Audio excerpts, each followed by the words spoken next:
Apple is tracking employee attendance in a crackdown on remote working. Ooh, salacious. They want to ensure they're coming in at least 3 times a week. What's wrong with that? Are you alive? I haven't seen you in a while. Yeah. Are you there? Tim here. Are you? What's going on? Who's doing your work? You got any work to do? It's this new thing. It's all, it's remote. I'm way more productive now. Yeah. Sitting in his underwear. I'm so productive right now. When's the last time you took a shower? So productive. Everything's getting done. I'm watching Ted Lasso right now. Tim's like, okay, all right. That's good. It's a good start. Yeah. It's a good start. Since April 2022, Apple employees have been operating on a hybrid home/office work policy as part of a gradual return strategy following the pandemic, with staff required to work from the office at least 3 days. I don't know how they determine 3 days. I don't know.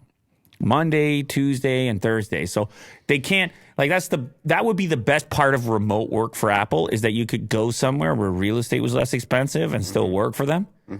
Because you're over there in Palo Alto, you're over there in Mountain View, you're over there in Cupertino. You know what you're paying over there, Will? A pretty penny. Your pennies better be pretty over there. What, the remote work? Well, listen, people, it's controversial. I was suggesting beforehand that the best part about remote working for a company like Apple is you don't need to have the huge expenditure of living nearby headquarters, which is some of the biggest expenditure, global living costs you can imagine. And so some people relocated during COVID. They were like, wow, remote work. I'm going to Montana. I'm going to Idaho. I'm going to wherever, Nevada. And all of a sudden, they had more purchasing power and their lifestyle changed. And then they go, come back for 3 days. And the person's like, oh, God, I got to go back to that crappy apartment. Yeah, just to check in.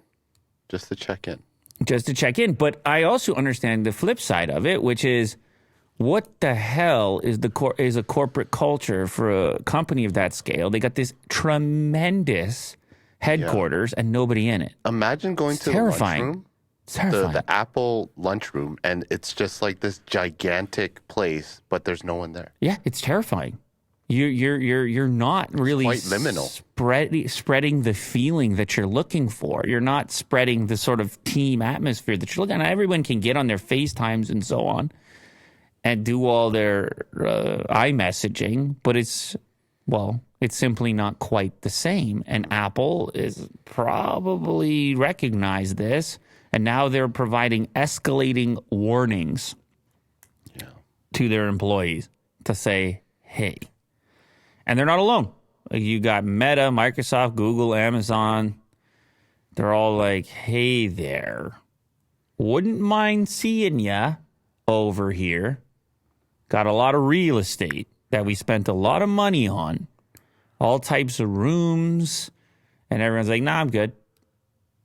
We got a chef over. I'm good. I'll just roll out of bed. And who knows what they notice? Who knows? They have such a huge employee base. They probably have tremendous insight.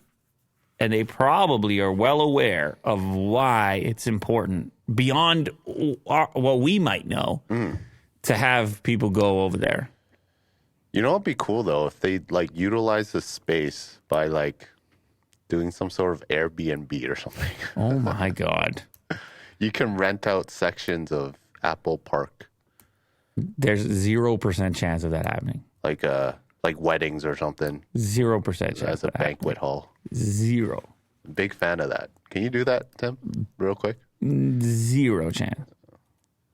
Journalist plugs in unknown USB drive mailed to him, explodes in his face.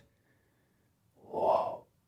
So, Will, if you get an unmarked USB drive, you plugging that baby in right away? Just a box shows out? If it's unmarked, yeah.